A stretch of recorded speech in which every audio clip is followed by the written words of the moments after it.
اعوذ باللہ من الشیطان الرجیم بسم اللہ الرحمن الرحیم ما كان للمشرکین ان یعمروا مساجد اللہ شاہدین علی انفسہم بالکفر اولئک حبطت اعمالہم وفی النار هم خالدون انما يعمر مساجد اللہ من آمن باللہ والیوم الآخر وأقام الصلاة وآتى الزكاة ولم يخش إلا الله فعسى أولئك أن يكونوا من المهتدين أجعلتم سقاية الحاج وإمارة المسجد الحرام كمن آمن بالله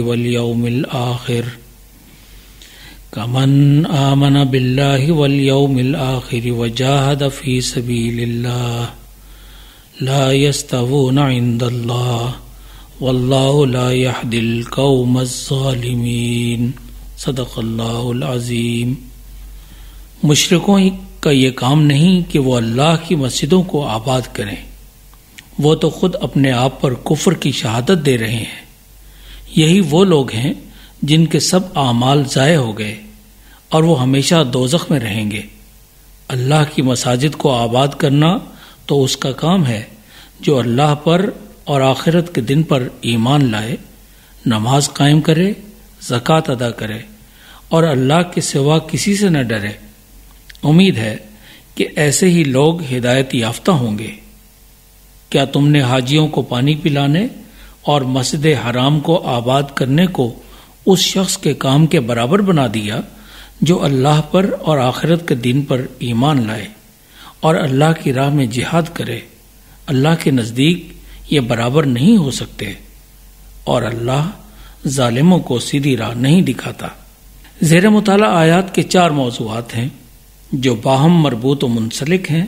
اور ایک دوسرے کا نتیجہ ہیں۔ پہلا، مشرکین کی تعمیر و تولیت مسجد کے حق سے انکار۔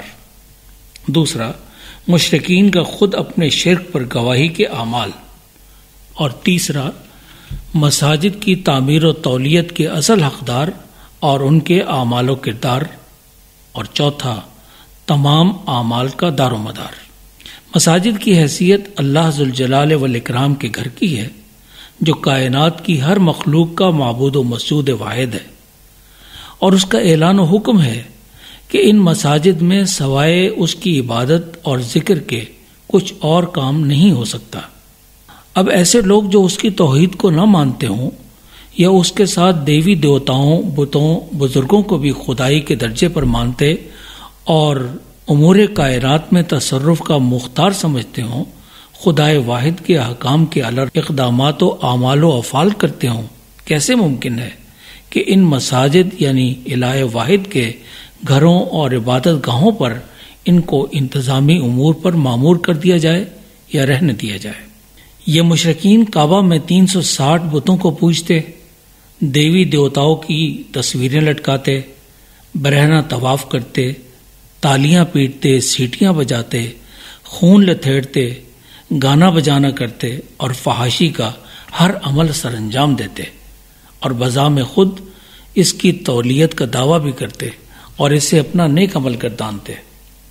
ان کے یہ اعمال اور طرز عمل اللہ کی عبادت نہیں بلکہ شرک، مخالفت، حکم و دولی اور اس کے گھر کی تقدیس نہیں بلکہ توہین و تحقیر قرار دیا گیا، اور اعلان ہوا کہ ان مشرکین کو تعمیر و تولیت مساجد کا ہرگز اختیار ہے نہ استحقاق، اور نہ ہی ان کے ان بیہودہ اور مشرکانہ اور اللہ کے احکام کے مخالفانہ اعمال و حرکات کا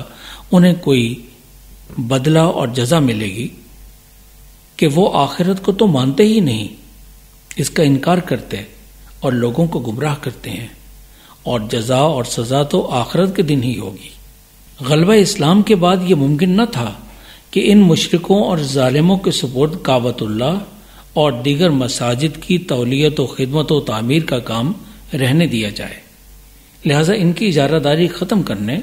اور اہل توحید کو منتقل کیے جانے کا اعلان ہوا۔ اس کے حقدار یقینی طور پر وہ اہل ایمان ہیں جو اللہ کی توحید پر ایمان رکھتے ہیں اور اس کے علمبردار ہیں۔ تیسرا عنوان زیر مطالعہ آیات کا یہ ہے کہ یہ مشرکین شاہدین علی انفسہم بالکفر، اپنے مشرکانہ اعمال و افعال اور نسل در نسل بد عقیدوں کے سبب اپنے شرک و کفر پر خود گواہ ہیں، یعنی ان کے مشرکانہ اعمال اور حرکات خود دلیل ہیں کہ یہ اللہ کے دشمن، اس کے احکام کے مخالف اور اس کی توحید کے قاتل ہیں۔ یہ خود کو مومن و مسلم کی بجائے کبھی یہودی کہتے اور کبھی نصرانی۔ انہوں نے اپنے اعمال اور افعال کے ذریعے اپنا حق تولیت کعبہ خود ہی ساقط کر دیا اور اپنے عمل سے ثابت کیا کہ وہ اس کعبہ پر قابض ہیں، اور خدائے واحد کے منکر، اس کے احکامات کا مخالف اور اس کے ساتھ شرک کے بے شمار راستوں کو اپنانے والے کا آخر کیا تعلق ان مراکز توحید اور عبادت خدائے واحد کے ساتھ؟ لہذا اب انہیں یہاں سے بے دخل کیا جانا ضروری ہے۔ اور رہے ان کے وہ اعمال جن کی بنیاد پر وہ خود کو اس کا اہل سمجھتے تھے، وہ اول تو مشرکانہ اور مخالفانہ تھے ہی، پھر معصیت و عداوت خدا پر بھی مبنی تھے، اور کعبہ کی خدمت اور حجاج کی سقایت یعنی پانی پلانے کا اگر کوئی عمل تھا بھی تو حبطت اعمالہم، ان کے شرک کے باعث یہ سب بھی اکارت گئے۔ بندگان خدا کو ضرور ذہن میں رکھنا چاہیے کہ شرک کے ذات و صفات تو کیا، اس کا ادنا سا بھی شائبہ اور انجانے کا بھی کوئی سا عمل